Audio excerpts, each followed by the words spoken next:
निरंजन जी, आपने Satna diagnostic centre में आपने जांच कराई थी, पैथोलॉजी जांच कराई थी। क्या तकलीफ थी, किस तरह की रिपोर्ट आई और कितना परेशानी हुई आपको इसमें? भैया 12 तारीख को हल्का मेरे शाम को दर्द हुआ पेट में, तो मैंने कहा कि बेहतर इलाज के लिए सतना चला जाऊं, तो सोनोग्राफी करा लूं। तो मैं 13 तारीख की सुबह सतना आया। सतना दोस्तों नमस्कार, मैं उमेश गौतम, मध्य प्रदेश समाचार से। सतना की सुर्खियों में सतना डायग्नोसिस सेंटर की रिपोर्ट की चल रही है और होना भी चाहिए। पहले हम आपको बता दें कि सतना में हो या पूरे मध्य प्रदेश में जिस तरह से सड़ी गली मशीनें और -40 वाले डॉक्टर और डायग्नोसिस सेंटर रहेंगे तो परिणाम यही आने वाला है जो आप देख रहे हैं। सतना में मोदी के विकसित भारत के शिक्षा की -40 की तस्वीर यही रहेगी। जो भी आपने सतना में देखा, इंदौर में देखा, कफ सिरप में जहर, HIV बाधित रक्त चढ़ा दिया गया, पानी में जहर, या यूं कहें कि वर्तमान सरकार -40 की सरकार है और -40 की सरकार से इससे ज़्यादा भला उम्मीद क्या कर सकते हैं। बातों और भाषण में भी -40 दिख रहा है।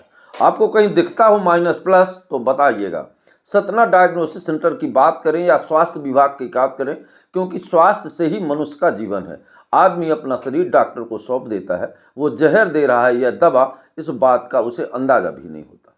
पर वर्तमान समय में -40 के लोग निश्चित तौर पर उन्हें खुद पता नहीं है कि हम क्या करें। डॉक्टर आनंद सराफ भी -40 के जिस तरह से सतना डायग्नोसिस सेंटर के रिजल्ट आ रहे हैं और उनकी वाणी और सभ्यता आ रही है, इससे ऐसा लगता है कि डॉक्टर आनंद सराफ भी -40 की डिग्री की परीक्षा पास करके आए।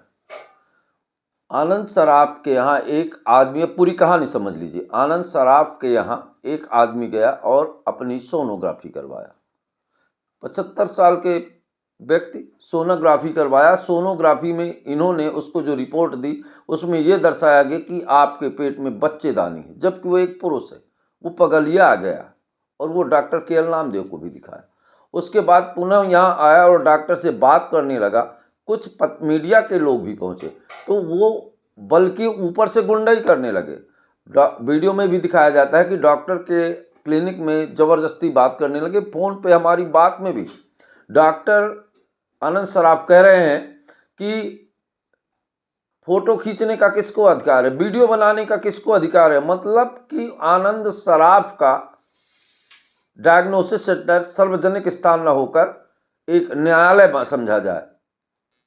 ऐसा लगता है जैसे ये डॉक्टरी कम और राजनैतिक कानून और फसाद में ज़्यादा माहिर है। वहीं प्रताड़ित व्यक्ति सीधे थाने पहुंचता है, सिटी कोतवाली, और सिटी कोतवाली में अपनी व्यथा बताता है। पर एक बात और बता दें, ये मेडिकल लाइन है। मेडिकल लाइन के और प्रशासनिक लोग, सारे लोग मिलके सिस्टम को सक्रिय करके और इसे कंट्रोल करने का और इनके ऊपर कुछ ना हो इसकी का। जबकि इतनी बड़ी घटना के बाद एक बात और बता दें, सूत्रों से मिली जानकारी के अनुसार इनके डायग्नोसिस सेंटर में सारी मशीनें डुप्लीकेट है। डुप्लीकेट का मतलब सेकंड हैंड। आज तक इन्होंने कोई नई मशीन ही नहीं खरीदी, सब सेकंड हैंड मशीनों के द्वारा ये काम करते हैं।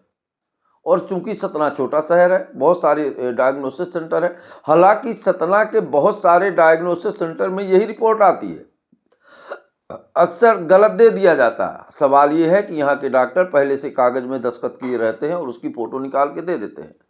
वो भले ही उसकी जांच रिपोर्ट क्या आई इस बात से मतलब नहीं है। वहीं डॉक्टर आनंद सराफ कहते हैं कि ये प्रिंटिंग मिस्टेक है। हम नहीं कहते कि ये प्रिंटिंग मिस्टेक है। अरे एक पुरुष का नाम और महिला का नाम कैसे मिस्टेक हो गया? उसका नाम तो उसी व्यक्ति का लिखा था वो जांच रिपोर्ट में। और फिर दूसरी बात, क्या डॉक्टर आनंद सराफ जिस व्यक्ति को रखे हैं तो क्या वो अनपढ़ है? अगर अनपढ़ है तो ये सुनिश्चित है कि डॉक्टर आनंद सराफ ने कह रखा होगा कि ये नाम डाल के और क्लिक करके इसको निकाल के दे देना।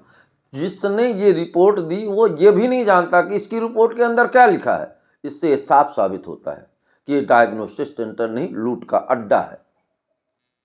खबर तो यहाँ तक है कि सतना डायग्नोसिस सेंटर में काम करने वाले कर्मचारी कोई भी टेक्नीशियन पढ़े लिखे नहीं है, ना ही इनके पास किसी तरह की डिग्री है। ये ऐसे ही कचरा टाइप के लोग पकड़ लाते हैं, अनपढ़ लोग, और उनसे काम करवाते हैं।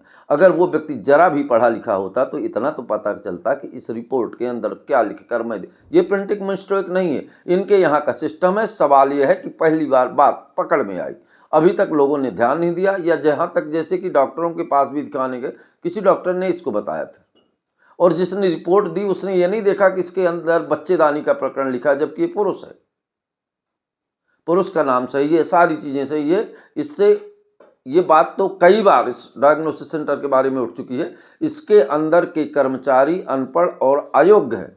हालांकि सीएमएचओ मनोज इस बात की जांच नहीं करेंगे, क्योंकि मेडिकल सिस्टम एक दूसरे से बंधा हुआ है और सारे एक सिस्टम से जुड़े हुए हैं। सतना डायग्नोसिस सेंटर के सारे कर्मचारियों की जांच की जाए तो निश्चित तौर पर ये बात निखर कर सामने आएगी कि बहुत सारे लोग अयोग्य और अशिक्षित ही हैं। इसी का दुष्परिणाम है। और सतना में मेडिकल लाइन में तो ऐसा लग रहा है कि जैसे मरीज न समझकर उसे खदान समझा जा रहा हो, और वो उस दुकान में जाता है तो लूट के सारे बंदोबस्त कर दिए जाते हैं। यही कारण है कि पुलिस भी सक्रियता नहीं दिखा पा रही, क्योंकि ये स्वास्थ्य से संबंधित मामला है। अभी सीएमएचओ मनोज जी नोटिस खेल रहे हैं, एक नोटिस दिया। अरे नोटिस क्या है, आप ताला लगाइए उनके यहाँ जाके और ऐसे संस्थानों को ब्लॉक करिए, ताकि यहाँ और अन्य व्यक्तियों के साथ इसी तरह के गलत जांचें न मिलें। और गलत जांच रिपोर्ट से अगर डॉक्टर ने उनकी रिपोर्ट के आधार पर मरीज के पेट में बच्चेदानी से संबंधित दवाई दे दिया होता तो क्या होता, फिर बोलते दवाई मिस्टेक है। और एक बात बता दूं, लोगों की जान से खिलवाड़ करने वाले लोग माफ़ी के योग्य नहीं हैं। सीएमएचओ को बता दें कि ये माफ़ी नहीं, न्यायालय में संविधान में अपराध की सजा वर्णित है, माफ़ी नहीं। और आप तो अभी अभी बने हैं साहब, बहुत जल्दी इस बात का पूरे खबर चल जाएगी आपको। स्वास्थ्य विभाग से जिस तरह से हथकंडे और प्रोपोगंडा हो रहे हैं, निश्चित ही पूरे सतना जिला के लिए दुखद है। हालांकि मोहन यादव की सरकार स्वयं बदनाम है। ऐसा लगता है जैसे स्वास्थ्य विभाग के लोगों से कमीशन खा रही हो। अगर ऐसा नहीं है तो मध्य प्रदेश में स्वास्थ्य की गलतियों से कितने लोग मृत्यु हो रही है, और ये तो बहुत बड़ा मामला है। कितने लोगों के साथ इन्होंने गलत रिपोर्ट दी होगी, और कितनी बार वो गलत दवाइयाँ खाई होंगी, और कितने लोगों के साथ क्या दुर्घटना घटी होगी, ये तो सोचने का विषय है। अब देखते हैं कि आने वाले समय में होता ही क्या है, पर ये तो सतना के लिए दुर्भाग्य और पूरे देश के लिए एक सबक है। दोस्तों नमस्कार।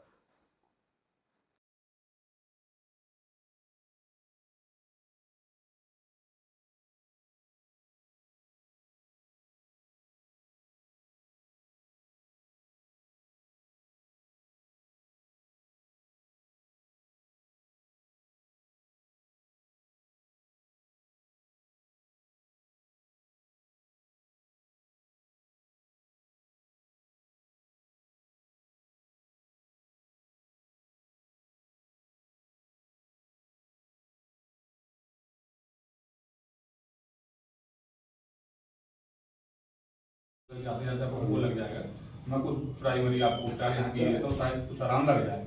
तो फिर उन्होंने बोतल वोटल चढ़ाई। निरंजन जी, आपने सतना डायग्नोसिस सेंटर में आपने जांच कराई थी, पैथोलॉजी जांच कराई थी, क्या तकलीफ थी, किस तरह की रिपोर्ट आई और कितना परेशानी हुई आपको इसमें? भैया 12 तारीख को हल्का मेरे शाम को दर्द हुआ पेट में, तो मैंने कहा कि बेहतर इलाज के लिए सतना चला जाऊँ तो सोनोग्राफी करा लूँ। तो मैं 13 तारीख की सुबह सतना आया। सतना डायग्नोस्टिक सेंटर में मैंने अपनी सोनोग्राफी कराई।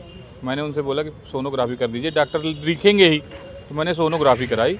और सोनोग्राफी, मैं तो डॉक्टर हूँ नहीं कि रिपोर्ट में क्या लिखता है क्या नहीं देता, जो जिसने रिपोर्ट दी मैं वही डॉक्टर केएल नामदेव के यहाँ चला गया लेके।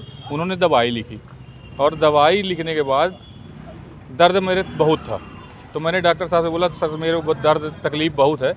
तो उन्होंने मेरे को दर्द का इंजेक्शन दिया और बोले कि आराम लग जाएगा। तो मेरे को आधा घंटे के लिए आराम लगा, और आराम लगने के बाद मैं मतलब चल सकूं ऐसा हो गया। उसके बाद मैंने उनका जब एक खुराक डोज लिया उस दवाई का, अब जांच को देख के उन्होंने दवाई लिखी। अब उसके बाद जो मैंने एक डोज लिया तो मतलब इतना तकलीफ़ हुई मेरे को, इतनी तकलीफ़ हुई कि मेरा पेट एकदम पूरा सूज गया, मेरा टट्टी पेशाब सब चीज़ बंद हो गया। फिर मेरे को कहीं भी एकदम चैन नहीं हो रहा था। फिर जब चला गया उचेहरा, फिर मैं डॉक्टर साहब से फ़ोन में बात किया। उन्होंने कहा कि आप ऐसा करो, आ जाओ एडमिट हो जाओ।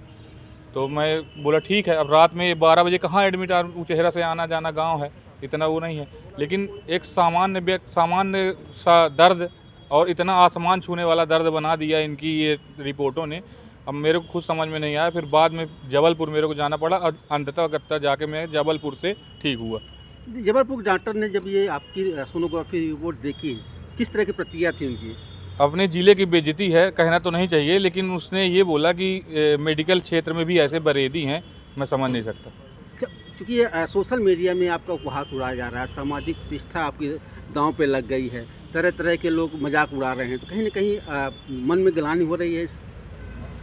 देखिए भैया, क्या है कि मरता क्या न करता, अब मजाक तो चल ही रहा है और इतना मजाक चल रहा है, लोग तो ये भी बोल रहे हैं कि नगर परिषद अध्यक्ष उचेहरा गर्भाधान कराइए, गर्भाधान कराना पड़ेगा। अब ये मजाक चल रहा है, अंतर से पीड़ा तो है, अब बहुत प्रताड़ित भी हूँ और मेरे को अंतर मन से बहुत बड़ी ग्लानि भी हो रही कि मतलब क्या मेडिकल ने मजाक बना दिया मेरा। इसे आप मेडिकल भूल मानते हैं या मानसिक प्रताड़ना मानते हैं? भैया ये तो मानसिक प्रताड़ना ही मानूंगा मैं।